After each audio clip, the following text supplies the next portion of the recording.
अस्सलाम वालेकुम dear students. आज हम बात करेंगे what is half life. Half life हमेशा हमेशा रेडियो एक्टिव मटेरियल की होती है।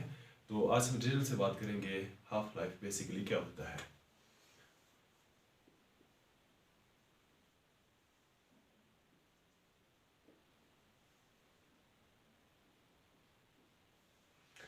बेसिकली हाफ लाइफ वो टाइम होती है जिसमें रेडियो एक्टिव मटेरियल अपने आप को तोड़कर आधा बना लेती है। तो आधा बनने के लिए जितनी टाइम लगे उसको हम हाफ लाइफ कहते हैं।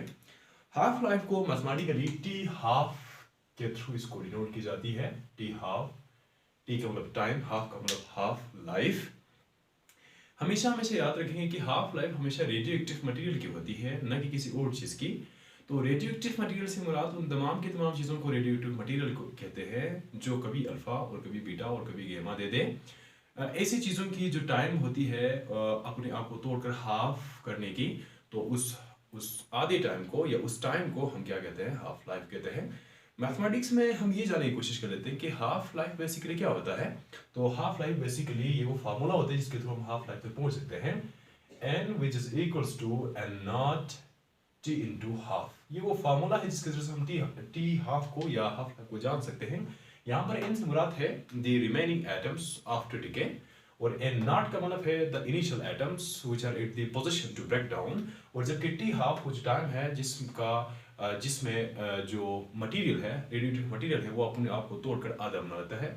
इस चीज़ को हम समझ सकते हैं कि किसी एग्जांपल से, जैसे सपोज हो गया मेरे पास 50 कार्बन 14 के एटम्स यहाँ पर मौजूद है। कार्बन 14 मेरे पास, कार्बन 14 के जो एटम्स है वो मेरे पास 50 पीसेस है। तो अगर ये 50 एटम्स अपने आप को तोड़कर 25 बना लेते हो, 25 एटम्स में चेंज हो गया, तो डेफिनेट सी बात है कि 50 को 25 होने में कुछ टाइम तो लगे होंगे। उस टाइम को हम क्या कहते हैं, half life of the carbon 14 कहते हैं। जैसे कार्बन 14 केस में हम सबको पता है कि इसका जो हाफ लाइफ होता है वो 1620 ईयर्स होता है, मतलब 1620 साल लगते हैं इसको एक एटम को टूटकर अपने आप को तोड़कर किसी दूसरे एटम में चेंज करने के लिए। कार्बन 14 को 1620 साल लगता है। कुछ रेडियोएक्टिव मटेरियल को तो सेकंड लगती है, वो पॉइंट में लगते हैं, मतलब इतनी कलील वक्फे के अंदर वो टूटकर कोई और चीज़ बन जाते हैं। लेकिन किसी किसी चीज़ को तो डे तक लगते हैं, किसी को घंटों में हो जाता है, किसी को दिनों में, किसी को महीनों में, इस तरह कुछ को साल में, और कहीं कहीं किसी किसी यहाँ तक इस सिचुएशन में हम देख सकेंगे कई सेंचुरीज तक रहता है। इसका मतलब यूँ हो गया कि पूरी दुनिया के अंदर जितने भी रेडियोएक्टिव मटेरियल है वो in the state of decay है, डिसइंटीग्रेशन होने के स्टेट पर है। तो डेफिनेट सी बात है हर मटेरियल का अपना एक हाफ लाइफ होता है जो कि दूसरों से डिफरेंट है, मगर अपना फिक्स होता है। जैसे कार्बन 14 का देखें तो ये तो 1620 साल लगता है, लेकिन अगर हम इसी चीज़ को सीजन के लिए कर दूं तो शायद 0.8 सेकंड लगे। तो इतनी कलील से वक्फा, और यहाँ पर देखें कितनी बड़ी टाइम पीरियड है, हम नहीं जान सकता। तो कहने का मतलब ये जो हाफ लाइफ है उसकी जो यूनिट है वो from second to the century infinite time में टेक प्लेस। तो हम बेसिकली फिजिक्स के अंदर हम यहाँ तक ही पढ़ते हैं कि हाफ लाइफ को जो ऐसा यूनिट है वो कहीं सेकंड से शुरू हो जाता है और घंटों से लेके दिनों से लेके उसको हम कहीं ईयर्स तक लेकर आते हैं।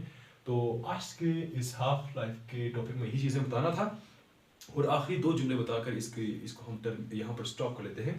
हाफ लाइफ का अगर हम किसी मटेरियल का ग्राफ खींचे तो उसका ग्राफ हमेशा एक्सपोनेंशियल डिके की सूरत में आ जाता है। जैसे यूँ अगर ये ग्राफ है तो यहाँ पर नंबर ऑफ द एटम्स हो गया, सपोज हो गया number of atoms which are breaking day after day या time after time.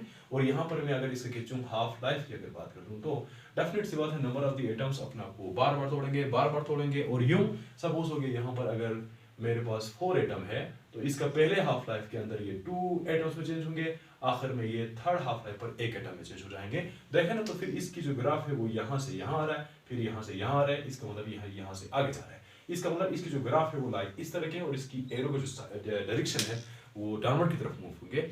It means हम कह सकते हैं कि the graph in case of the half life is like the exponential decay. Exponential decay इसकी है। एक्सपोनेंशियल डिके का मतलब तवातुर तरीके से, कॉन्टिन्यूस तरीके से ये अपने आप को डिक्रीज करता है।